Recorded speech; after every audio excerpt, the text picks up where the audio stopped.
महत्वाची बातमी, शरद पवार आज दौंडच्या दौऱ्यावर आहेत. दौंडमध्ये शरद पवार सकाळी ख्रिस्ती बांधवांशी संवाद साधणार आहेत. दुपारी दौंडमधल्या पदाधिकाऱ्यांसोबत महत्वाची बैठक होणार. माढा लोकसभा निवडणुकीच्या पार्श्वभूमीवर काँग्रेसकडून नवीन नियुक्त्या. तालुका काँग्रेस कमिटीच्या अध्यक्षपदी संजय पाटील यांची निवड. प्रदेशाध्यक्ष नाना पटोले यांनी दिलं नियुक्तीपत्र.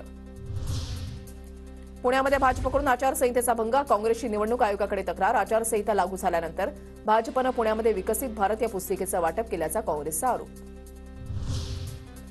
राज्यातील आगामी लोकसभा निवडणुकीसाठी आम आदमी पक्षाची भूमिका आज जाहीर होणार. पुण्यामध्ये पत्रकार परिषदेचं आयोजन. आपकडून गोपाल इटालिया, महाराष्ट्राचे सहप्रभारी यांच्या उपस्थितीमध्ये पत्रकार परिषद.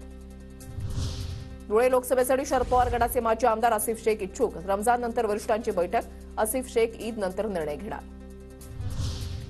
राज्यात यंदा साखर गाठींच्या किमतीमध्ये आणि मागणीमध्ये सुद्धा वाढ. साखरेचे दर आणि कामगारांची मजुरी वाढल्यानं साखर गाठी महागल्या.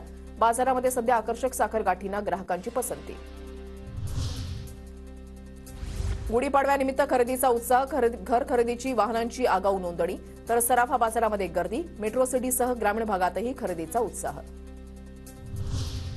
मध्य महाराष्ट्रासह विदर्भामध्ये पावसाची शक्यता. मध्य महाराष्ट्र आणि मराठवाड्यामध्ये तुरळक ठिकाणी वादळी वाऱ्यासह पावसाचा इशारा. तर उद्या विदर्भ आणि मराठवाड्यामध्ये तुरळक ठिकाणी गारांचा पाऊस पडण्याचा अंदाज. उन्हाळ्याच्या सुट्टीमध्ये होणारी प्रवाशांची गर्दी लक्षात घेता रेल्वे गाड्यांमध्ये वाढ. पुणे नागपूर, पुणे दानापूर, पुणे हजरत निजामुद्दीन या मार्गांवर 70 जादा गाड्या सोडण्याचा निर्णय.